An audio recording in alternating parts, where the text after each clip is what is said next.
அவருடன் செல்வதீவன் அவர்களுக்கு முதலில் நன்றியை தெரிவித்துக் கொண்டு சபேசன்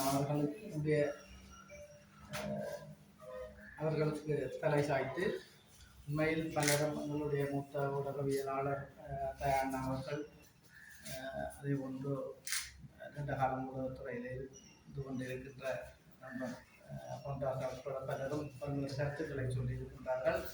அதே போன்று கரிகரன் அவர்களும் ஊடகம் சார்ந்து பல்வேறு கருத்துக்களை குறிப்பிட்டிருக்கின்றார்.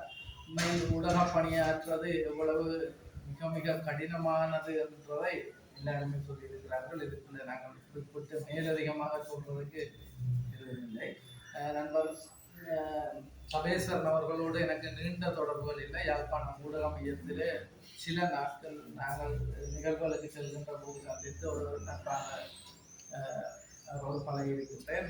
கூடுதலாக ஊடக மையத்தில் சாப்பாடு மரக்கறி சாப்பாடு தயாராக சொல்லி 2 பேருக்கு மரக்கறி சாப்பாடு கொண்டு எடுத்து அப்படி பழகின நாட்கள் தான் இருக்கின்றன. உண்மையில் நான் அறிந்தவரை அமரர் சபேஸ்வரன் அவர்கள் தன்னை மறந்து தன்னுடைய உயிரை கூட பொருட்படுத்தாது இந்த மக்களுக்காகவும் இந்த மண்ணுக்காகவும் சிறந்த பணியாற்றி இருக்கின்றார். சிறிது காலம் வெளிநாட்டில் அவர் வாழ்ந்திருந்தாலும் தேச உணர்வோடு தான் அங்கும் பணியாற்றி இருக்கின்றார். ஆனால் காலக்கொடுமை அல்லது அவருடைய வாழ்க்கை ஒரு நோய்வாய்ப்பட்டவர் அவருக்கு இருக்கின்றார். இந்த வேளையிலே அவருடைய மரணத்தில் அல்லது அவருடைய இழப்பில் அவருடைய குடும்பம் மட்டுமல்ல அனைவருமே நாங்கள் சோகமடைந்திருக்கின்றோம்,